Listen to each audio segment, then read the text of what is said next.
Alright guys, so today we have a nice little treat.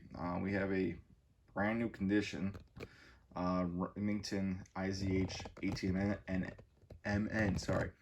And if you guys don't realize what's kind of important about these things or nice about them is that these were bought in for only a couple of years in the early 2000s until Obama banned the sale of Russian firearms. Now you're saying, well, Remington, what?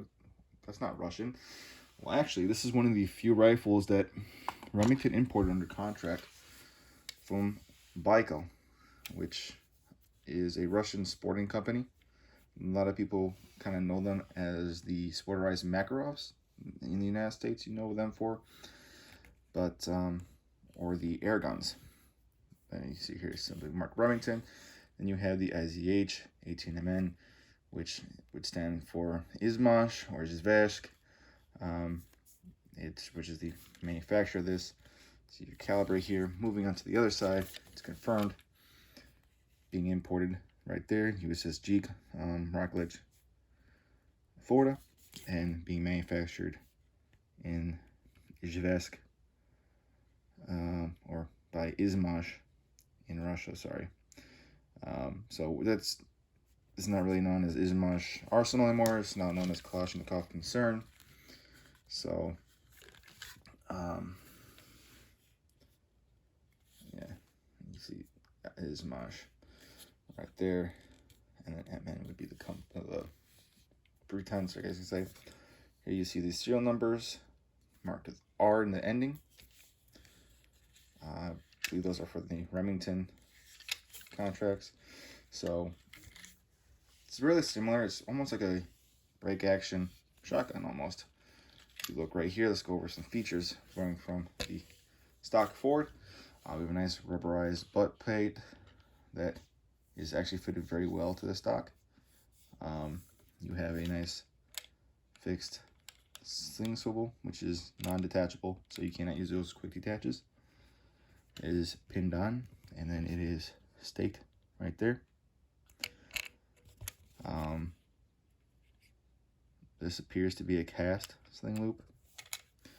Nice checkering on the grip part of the stock. Moving up to the tang. Again, nice beautiful round edge for cheap commercial gun. These things are really well made. Moving down to the fire control group, we have a nice cross bolt safety with some nice checkering on it. It's very easy to put on and off, but it's really strong, tactile feel. Okay, we have a nice flat trigger. It's very large. This is great for gloved hands, which is also great for this very large trigger guard, which again is a swept style, similar to sporting shotguns. Here we have the action release, which is basically replacing what you would normally have on the top. This is just simply done down here with your index fingers. Or sorry, your middle fingers and your ring finger. Well, ring finger for Russian people, not in the Western world here. You use your left hand. But the Orthodox religion, you put your wedding ring on your right hand. So that is, of course, going to be known as that is your ring finger. That would cause the action to open. Moving up to the top here, we have a little bit of tang right here, which helps you kind of get a little bit grip on it when you're breaking the action open, like so. Here we have the dovetail scope mount with a recoil lug space. Here you have the blind pins, the ground pins down. It's nice blued finish, nice twisted steel barrel, welded on, or this should be more like silver soldered on sights. Mounts, very simple pistol style sights. They are swept forward. Again, we have another, I guess, soldered on sling mount. This one is actually held with a screw, but it is also staked. Moving to the forward, we have, again, nice front sight post mount that is actually metal as well. Should be steel. And then this is adjusting for your elevation, whereas this one adjusts for your windage. And we have a nice recessed crown, which is great for hunting applications, because if you bump against something, you're not going to damage the crown. Moving on to the bottom here, you have your foreign release, like on a shotgun. Here you have your serial number put on there, or partial serial number. So this one starts at the 4.8. So I'm kind of not realizing what the 0 or the 1.8 would be. So maybe August 1st, 2007. As in Russia, don't put the month first. You put the day of the month, and then the month. So it'd be the 1st of August, 2007. Maybe that could be it, or something like that, because on this one you simply just have the last parts of the serial number. But anyways, there's that. And how can you tell it was made in 2007? Well, here we have this little thing right here, by the way.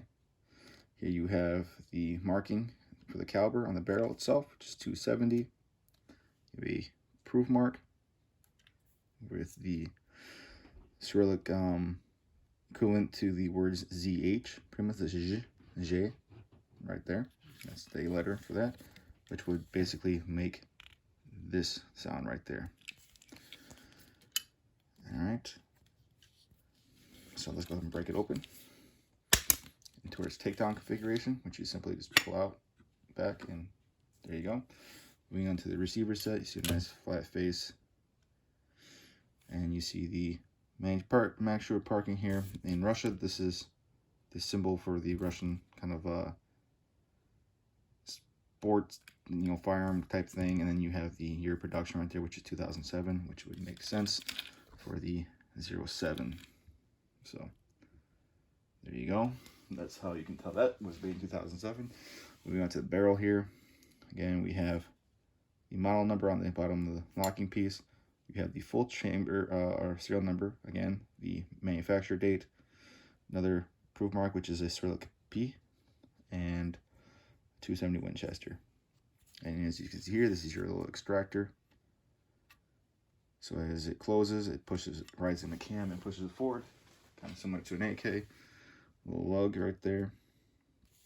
And as you open it, it brings it back. And you see the little nub there. This is done to hook the rim of the cartridge. Okay. So let's reassemble it and show you a little bit more on how it functions. All right. So notice back here you have a cocking indicator. It simply just goes up or down. When it's fired, it goes down. When you go to cock it, it comes all the way up. Okay. All right, so I have a box of ammunition here. Let's take it around and load one in. So as you can see, it kind of hooks right there, and you have to pull out manually. Unlike the game where it ejects, I'm not going to close it all the way, but you see here, it kind of pushes itself into the chamber. And as you open the action, it pushes it out for you. So you can take the empty casing. Or in this case, say we went for a day hunting and we didn't get anything. So how are we going to decock it? Well, simply you can just dry fire it. But if you don't wish to do that, you can close the action. Watch your fingers here.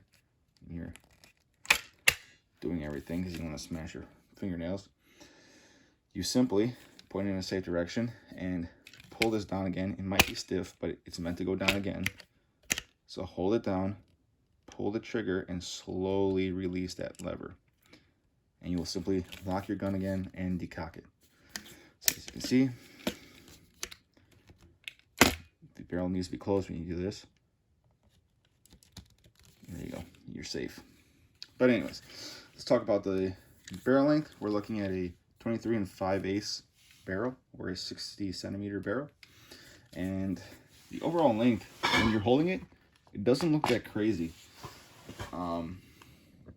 But it points and moves very well. But for example, here we have another offering in the US market. This is an 870A1.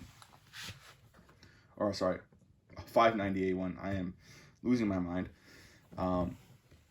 which is similar in length to the 870 from Remington, but this is a Mossberg offering. And as you can see, sorry, my tripod's in the way, they are essentially the same length, but where this is very large and unwieldy, this one is very well suited to the hunting atmosphere. So these are very popular guns in Russia, not so much in the US, just because they came in for a very few amount of times, and the people who did buy them mainly were going after the 7.62x39 version from the video game DayZ. But if you are able to get your hands on these are great little sporting arms, great little collections. You know, this one I picked up for under $400, brand new condition. You can find them for around $400 or more. Again, the 7.62x39 versions will demand a premium because they are pulp culture references, or icons, as you guys can say. But yeah, if you guys have any questions, let me know. I'll try to answer them. I mean, they're very straight, simple firearms, so really shouldn't be crazy. But there are adapters that will fit these things. That if you want to do dovetail to Picatinny, they're all out there, and it's as long as it fits the dovetail. I think it's a 11mm or whatever the standard one is. Let's see what this dovetail is. I should probably answer that one right quick. So we'll just cheat and use a little recess for the recoil lug here, and yep, it is a 11mm dovetail. So there you go. Hope that helped you guys. If you bought a cool little gun to your attention, and if you come across one, I do recommend picking up. They're nice little guns. Very Hotny type guns. So thanks for watching.